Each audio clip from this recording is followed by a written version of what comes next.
The Constitution of India sets up a structural masterpiece. At its pinnacle sits the President, the first citizen of the Republic. But beneath the ceremonial opulence lies a complex machinery of rules, balances, and hidden executive powers. Welcome to the Sovereign Blueprint. In this breakdown, we will unpack the precise constitutional mechanics, elections, limitations, and the high-stakes situational autonomy of the President of India under Articles 52 to 123.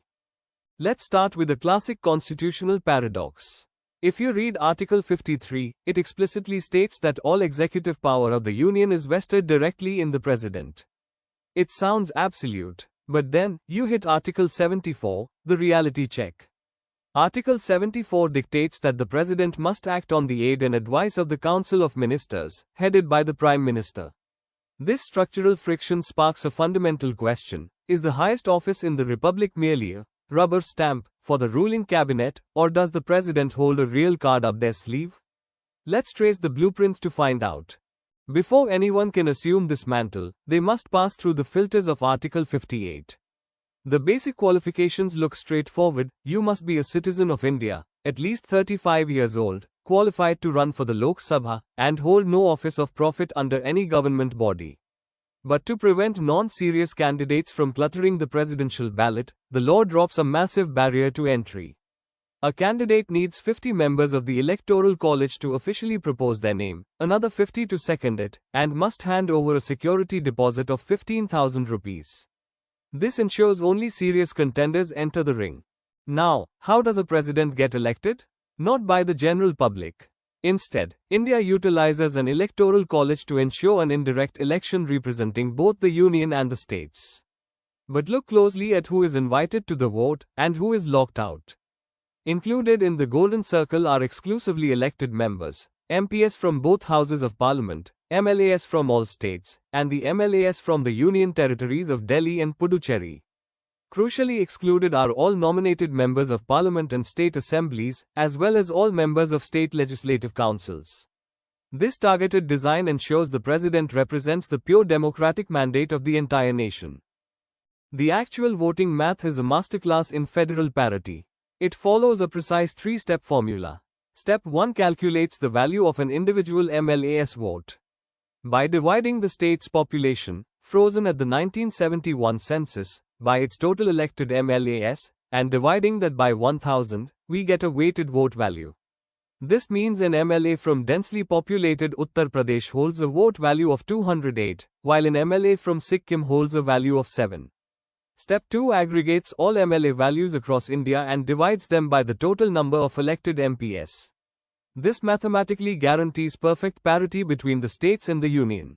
Finally, Step 3 dictates that a candidate cannot win by a simple plurality. Using a secret ballot and a single transferable vote system, the winner must cross an absolute winning quota of exactly 50% plus one of the total valid votes polled. Once elected under Article 56, the President holds office for a 5-year term, and can resign at any time by writing directly to the Vice President. But what if a President crosses a line? Article 61 outlines a rigid, heavily fortified impeachment process, with only one sole ground: violation of the Constitution. The gauntlet is brutal. First, a resolution must be initiated in either House of Parliament, backed by the signatures of at least 1/4 of that House's members. Next, a mandatory 14-day prior notice is served to the President. Then, the initiating House must pass the resolution by a strict special majority of 2/3 of its total strength. The process then moves to the second House, which acts as an investigating body where the President has the full right to appear and defend themselves. If the second House also passes the resolution by that same ultra-strict 2/3 total strength majority, the President is removed. Here's a fascinating twist: nominated MPs, who were completely barred from voting in the presidential election, are legally required to participate and vote during an impeachment trial. When the nation is running normally, the President wields a massive constitutional arsenal across 6 operational fronts. In the executive sphere, all union actions are officially taken in the President's name, alongside the power to appoint the Prime Minister, state governors, the Attorney General, and the CAG. Legislatively, the President summons Parliament, can dissolve the Lok Sabha, and nominates 12 scholarly members to the Rajya Sabha. They act as the supreme commander of the armed forces, handle vital diplomatic treaties, hold ultimate veto over financial money bills, and possess the ultimate executive lever, the power to invoke emergencies when the nation faces critical threats.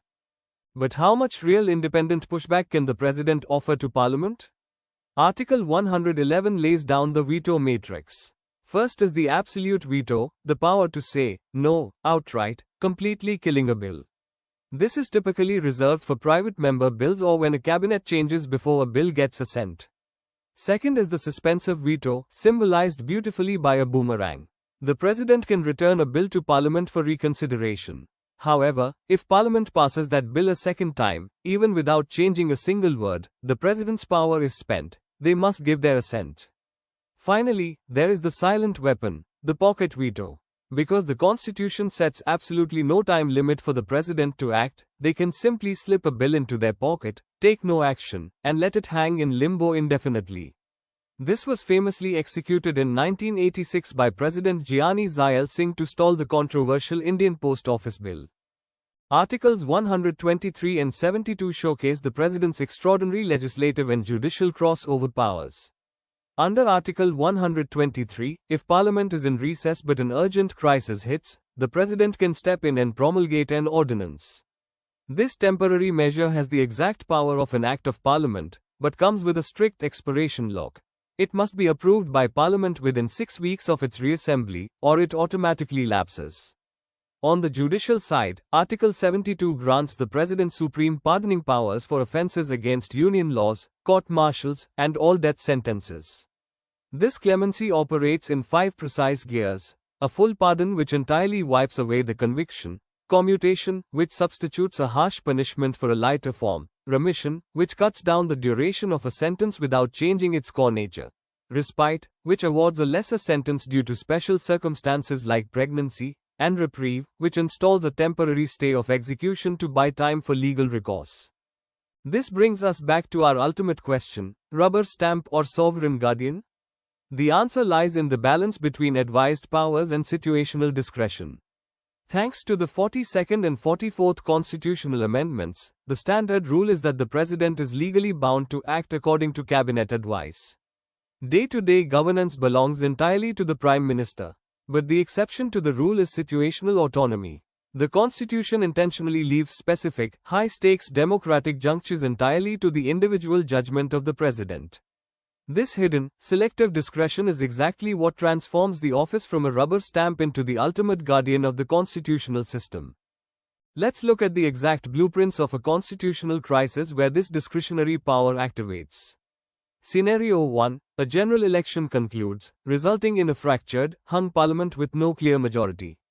The president's discretion triggers instantly to select which leader or coalition has the most stable path to form a government. Scenario 2. A ruling government loses a raw no-confidence motion on the floor of the House.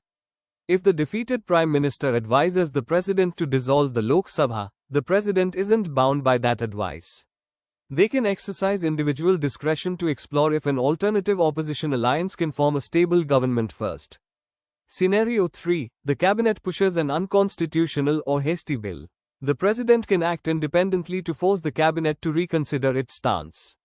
And Scenario 4, under Article 78, if a minister makes a rogue, unilateral executive decision without running it past the full cabinet, the president can step in and demand the prime minister put that decision before the entire council of ministers for a vote.